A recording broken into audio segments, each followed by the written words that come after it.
Buenas noches, Álvaro. Perdão, doutor. É que não passava nenhum trufo, estava. Perdão pelo atraso. ¿Y solo tú estabas en la clase? Não, eu e Kenia, os dois. ¿Y qué aprendieron de bueno hoy?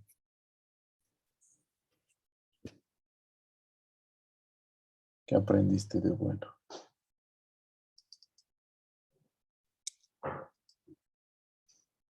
¿Qué aprendiste hoy día, te digo? Sobre a creatinina, que está sempre em pacientes que necessitam de hemodiálise, está sempre alta a creatinina, a úria, lo normal dela creatinina é de 0,9 a 1,2, em pacientes que chegam até 48, 38, depende do caso, quando ele filtrado por ml por minuto, se este barro de 15.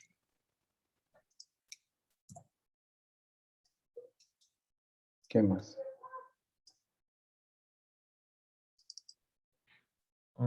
Que el nitrógeno también es muy tóxico a nuestro cuerpo, porque el riñón, por ser una molécula un poco más grande, es difícil de su filtrado.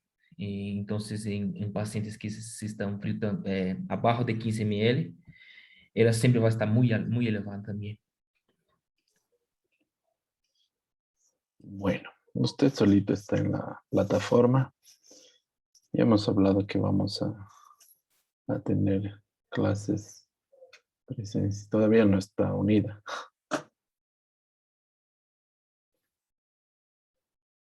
Vamos a tener clases presenciales, pero nos vamos a organizar un poco a partir del 16 todavía, ¿ya?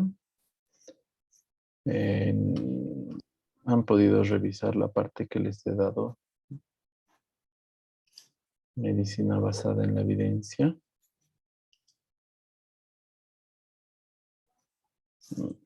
El video sí he mirado en el comienzo un poco. Catherine, no está Catherine, Álvaro y Kenia, ¿no? Bueno, no les digo si han revisado lo que les he pasado del contenido para el primer parcial En que les he WhatsApp dado. ahora. No, medicina basada en la evidencia han revisado. Sí. Tienen que ir revisando lo que comparto con ustedes para poder ir avanzando, ¿ya? Vamos a ver primero qué es la medicina basada en evidencia. Estos primeros temas de medicina basada en la evidencia y la medicina basada en problemas, ustedes pueden aplicar en cualquier materia, en cualquier parte de la medicina. Lo que tienen que entender, qué es la medicina basada en la evidencia y qué es la medicina basada en problemas. La medicina basada en la evidencia es es que te sirve para escoger método más adecuado para el tratamiento e inclusive método más adecuado para el diagnóstico de un paciente. Es decir, tú no puedes decir, voy a darle, por ejemplo, en esta época que hay el coronavirus, eh, alegremente les dicen que tomen cloroquina, ¿verdad? En Brasil especialmente. La medicina basada en la evidencia ha demostrado, en el momento que han planteado la cloroquina, no había estudios, no podías hablar de una medicina basada en la evidencia. Pero en el momento que han planteado medicina basada en la evidencia de la cloroquina, se ha demostrado que en vez de ayudar, empeora. Es decir, no mejoran los casos de coronavirus con la administración de cloroquina. Esto quiere decir, si ustedes ven, aquí les voy a compartir la pantalla, ya que no han leído. La medicina basada en la evidencia es una prueba científica de que nuestras decisiones son las correctas. El principal cuadro que ustedes conocen es este grado de recomendación de los medicamentos, ¿verdad? Grado de recomendación A, B, C, D y E, ¿no ve? Conocen ese grado de recomendación, alguna vez han escuchado. Lo más simple es eso. Si nosotros vemos en el grado A, hay una adecuada evidencia científica para recomendarla en una práctica. Entonces, nivel de evidencia 1 y 2.1. ¿Qué quiere decir eso? Que esta recomendación de este medicamento proviene de una evidencia procedente de al menos un ensayo clínico controlado y aleatorizado bien diseñado. El nivel de evidencia B dice 2.1, 2.2. Evidencia obtenida a través de cortes o caso control bien diseñado. El 3 es 3. Opinión de expertos.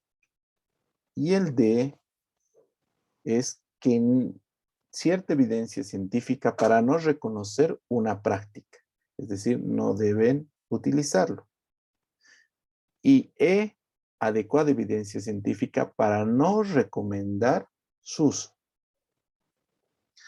Si yo analizo solamente estas dos, ¿en cuál estaría ubicada, por ejemplo, la cloroquina para la coronavirus? ¿En cuál grado de recomendación? A, B, C, D o E. ¿Qué opinas? El D, doctor.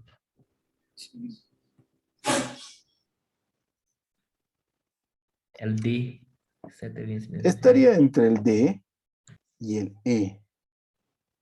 Yo más le voy al E, porque hay una adecuada evidencia científica para reconocer que hace daño. Es decir, la asociación de cloroquina y acitromicina da bradicardias y arritmias cardíacas. Entonces, hay un estudio que dice que nos hace daño. Entonces, no se debería utilizar. Hay una evidencia científica que dice que no se debe utilizar. Entre D y E, yo diría. Por ejemplo, la ivermectina, ustedes conocen que también es para el coronavirus. ¿En cuál grado estaría?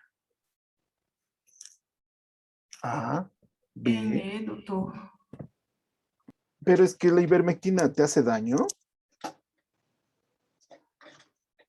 No, no te hace daño. La ivermectina es un antiparasitario. Es un antiparasitario antiguo. Es muy antiguo este antiparasitario. Tan antiguo que actualmente ya se usa para animales. Ganado tomaba la ivermectina. Pero se ha visto que, bueno, han creído que era adecuado para el coronavirus. Pero hay una ventaja en la ivermectina, que no tiene efectos secundarios graves. La ivermectina lo máximo que te da es diarrea. Entonces, yo lo acomodaría en C, insuficiente evidencia científica para recomendar o no recomendar. Doctor, una pregunta. Dime. Entonces, para ser grado E, tiene que causar algún efecto negativo, ¿es eso? Sí, en el grado D hay un efecto negativo y en el grado E es grave efecto. Es decir, ya está comprobado que te va a hacer daño. Está bien, gracias. Entonces, cuando ahora ustedes, sus familiares, les pregunten, ¿puedo tomar cloroquina? ¿Qué le van a decir? No, porque hay una ¿Por qué no evidencia va a servir? científica, primero que no sirve. Segundo, que hay evidencia científica que te va a hacer daño. ¿Puedo tomar ivermectina? ¿Qué le dirías? No, también no va a servir, pero no causa daño. Entonces, puede ser que le sirva. No hay evidencia para apoyar que sirva, pero tampoco hay una evidencia que te diga que te va a hacer daño. Con la alternativa de que no hay medicamentos para coronavirus, que tome. Es decir, entre cloroquina y ivermectina, ¿cuál le das? La Ivermectina, ivermectina, entonces. ¿verdad? Porque entonces eso es medicina basada en la evidencia, chicos. Eso es medicina basada en la evidencia. Es el reconocer de acuerdo a los estudios cuál es el medicamento adecuado para los pacientes. ¿Cuál sería las vacunas? ¿En qué grado de recomendación estaría?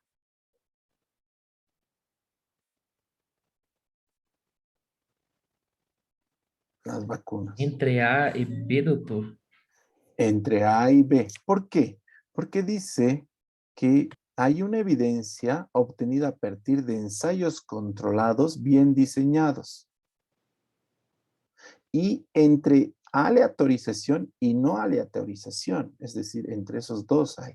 Porque ustedes que son de Brasil conocen que en Brasil se ha puesto a 5,000 personas las vacunas antes de autorizar el uso, ¿verdad? Es decir, ha habido un ensayo clínico bien controlado. Obviamente, esta partecita de aleatorizado y bien diseñado no se ha podido completar por la premura del tiempo, porque todavía los tiempos son cortos. Entonces, ¿debo ponerme la vacuna? Si les preguntan. Sí, doctor, ¿Por porque qué?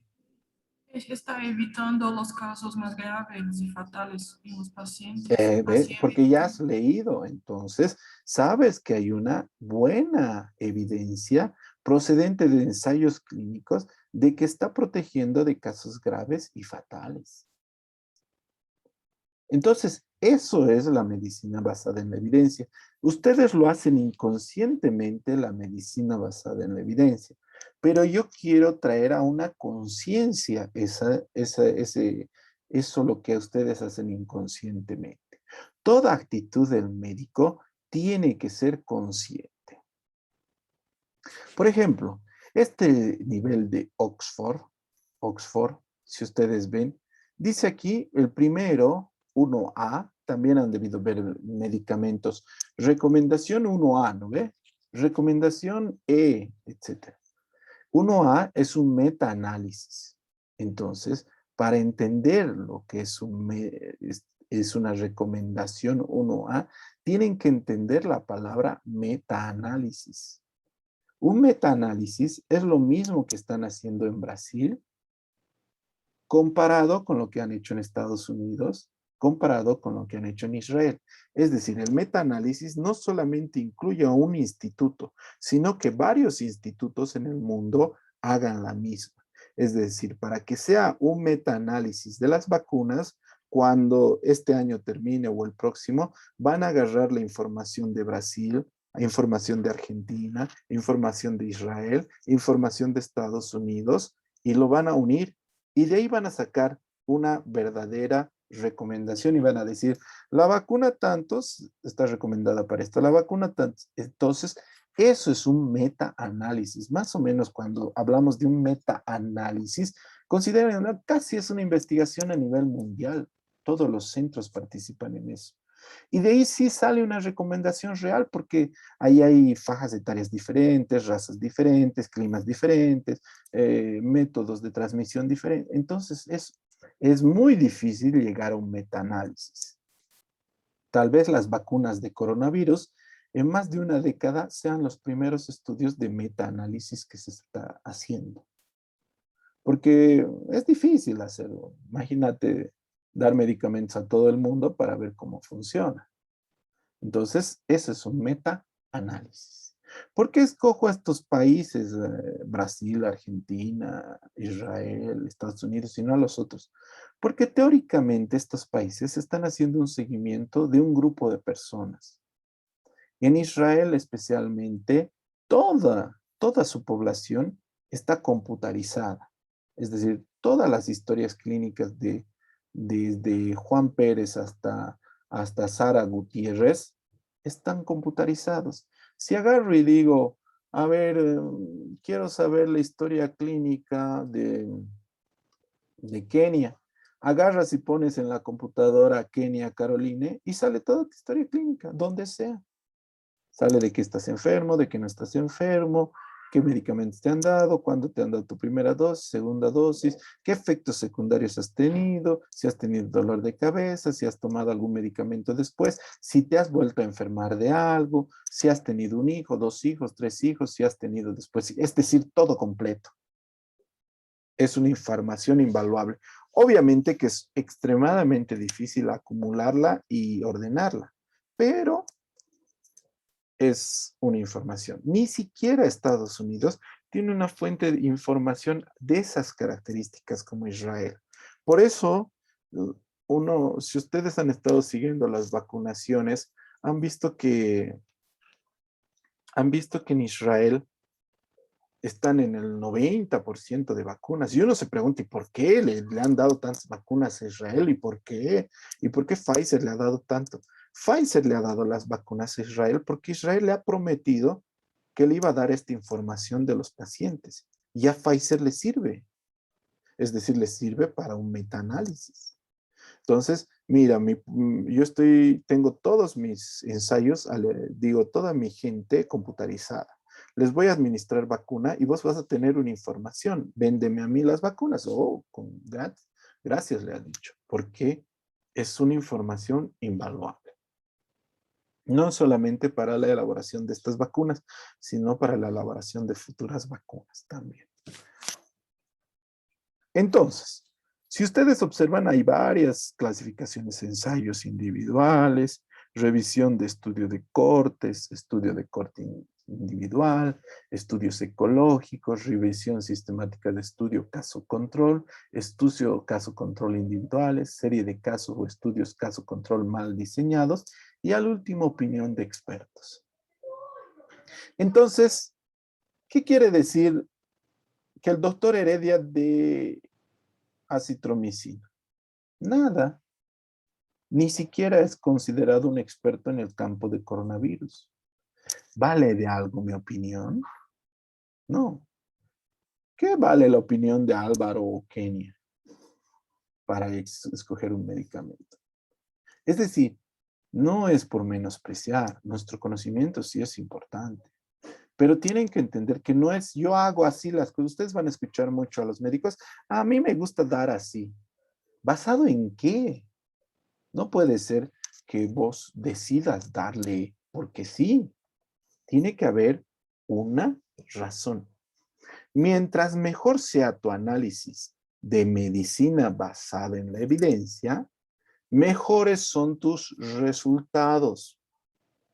Mejores son tus resultados y menos cantidad de problemas hay.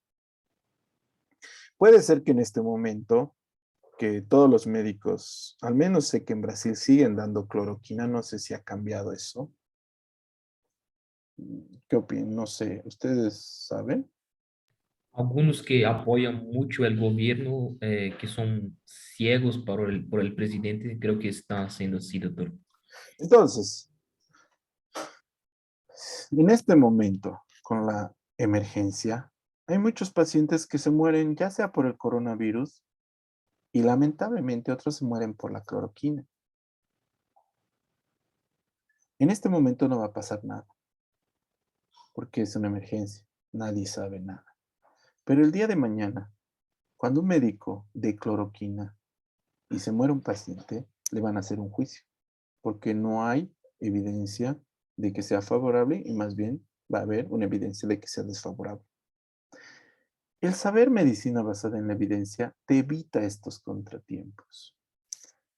Tú vas a agarrar y vas a decir, he dado ivermectina porque está apoyado en los estudios tantos, tantos, tantos. Y además hay una evidencia científica de que no hace daño. Entonces, si se ha muerto el paciente, ha sido por una patología propia del paciente, por el coronavirus, pero no ha sido por mi tratamiento, porque hay este nivel de evidencia. Inclusive de eso te salva el nivel de evidencia. Obviamente hay muchas cosas que tenemos que aprender de una manera memorística, pero se puede intentar responder todo de forma de evidencia científica. Veremos qué dicen estos pequeños sketches de medicina basada en la evidencia. Escuchen atentamente.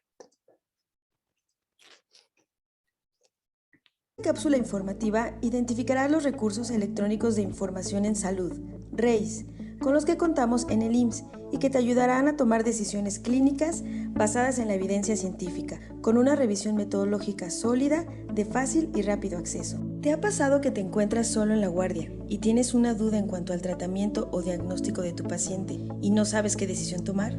¿O que el médico residente de mayor jerarquía te haya preguntado y no supiste cómo responder? La medicina basada en evidencia, o MBE, te ofrece soluciones para estas situaciones. Pero, ¿qué es la MBE? Es un enfoque de la práctica médica que se caracteriza por el uso consciente, explícito y juicioso de la mejor evidencia con la que se cuenta, para guiar la decisión en el diagnóstico, pronóstico y tratamiento de un paciente. ¿En qué situaciones puedes usar la medicina basada en evidencia? La MBE es útil cuando te encuentras en un escenario donde se desarrolla el trabajo asistencial. Con frecuencia, la toma de decisiones debe realizarse en periodos breves, sin que afecte la calidad de atención al paciente. Por lo tanto, es indispensable que poseas un sustento sólido para ello. Otra situación en donde resulta útil la MBE es cuando surge alguna duda sobre el diagnóstico, pronóstico o tratamiento de tu paciente. Entonces, en el diagnóstico, pronóstico y tratamiento, es decir, intervienen las tres cosas la medicina basada en la evidencia. La medicina basada en evidencia te ayuda a tomar una mejor decisión, centrada en las características del paciente e integrando la experiencia clínica con la mejor evidencia obtenida de una investigación sistemática. Las ventajas de la medicina basada en evidencia son acceso rápido a diferentes guías para la toma de decisiones, lo cual facilita la obtención de conocimientos necesarios. Guía para una intervención específica. La evidencia se basa en la información actualizada. La información es de fácil acceso, ya que es posible consultarla desde el lugar de trabajo, el hogar, etc. Es sencilla de usar. El IMSS cuenta con herramientas de búsqueda y revistas con información de MBE. Algunas de las herramientas de búsqueda son... Estas son fuentes de información, donde ya existen datos de medicina basada en la evidencia. Copien y revisen algunos. Hay que aprender a manejar también eso.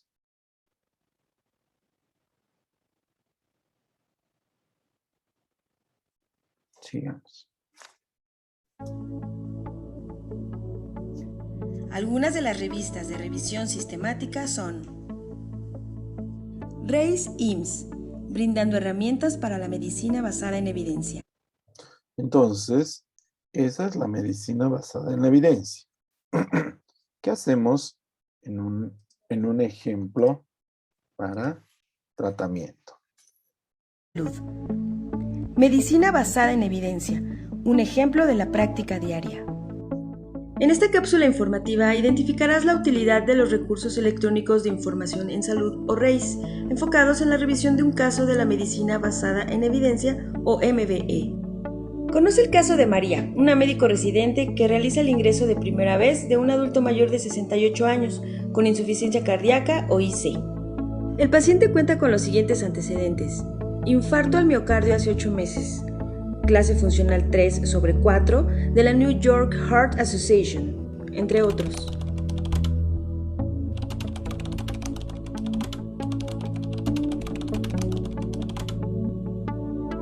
El paciente lleva un tratamiento de ácido acetilsalicílico 150 miligramos por día, metoprolol 50 miligramos cada 12 horas y furosemida 40 miligramos por día. Luis es un residente con mayor jerarquía que María y le indica que añada 25 miligramos al día de espironolactona. María deberá justificar este fármaco en su entrega de guardia en los próximos 30 minutos. Para sustentar esta indicación, utiliza como herramientas de búsqueda UpToDate y Dynamit, las cuales se basan en la MBE. María consultó UpToDate, ingresó la búsqueda Heart Failure and Spironolactone y el buscador arroja el siguiente resultado.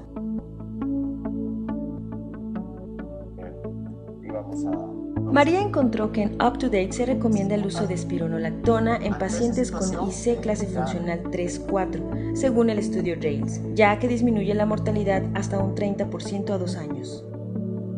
Después, María ingresó a Dynamit y encontró que, de acuerdo a la American Geriatric Society, la espironolactona es un fármaco potencialmente inapropiado en pacientes mayores de 65 años, si la filtración glomerular es menor de 30 mililitros por minuto, por lo que deberá evitarse en esta situación. También encontró que Dynamit recomienda, según el American College of Cardiology y la American Heart Association, que la espironolactona es útil a menos que se encuentre contraindicada en casos con potasio mayor a 5.000 equivalentes por litro o creatinina mayor que 2.5 miligramos por decilitro en hombres o 2.0 en mujeres.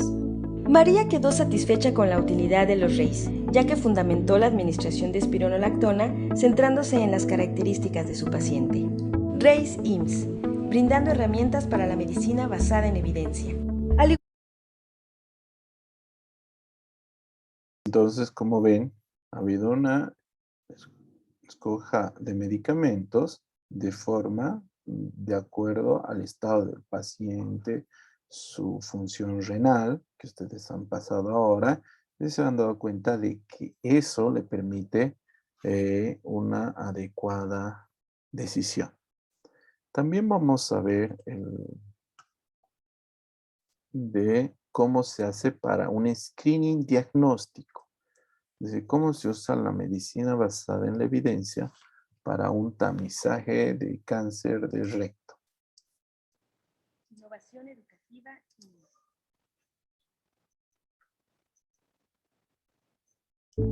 y MBE, tamizaje de cáncer de colon y recto. En esta cápsula informativa se presenta una situación en la que se utiliza la MBE con apoyo de los RAIS. María y sus compañeros de residencia presentarán el tema tamizaje de cáncer de colon y recto en los adultos. Se les solicitó hablar de las principales guías nacionales e internacionales. Ellos deciden utilizar los RAIS para obtener información fundamentada en la MBE, ya que es una herramienta útil, de fácil acceso y con información actualizada. María comienza la búsqueda en Clinical Key, ingresa la frase Colon Cancer Screening y delimita la búsqueda en Guidelines. El resultado arrojó la guía Screening for Colorectal Cancer, a Guidance Statement from the American College of Physicians, ACP. El equipo observa en este documento que las recomendaciones del ACP se formaron a partir de la revisión de una serie de guías de los Estados Unidos. El equipo retomó las recomendaciones del ACP para fundamentar la presentación. Evaluar individualmente el riesgo de cáncer de colon y recto en todos los adultos, tomando en cuenta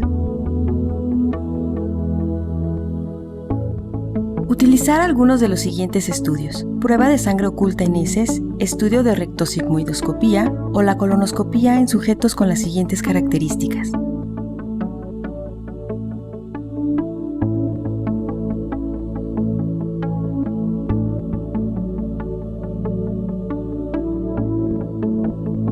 mayores de 50 años con riesgo promedio, realizar el tamizaje tomando en consideración los siguientes intervalos acorde a cada una de las pruebas.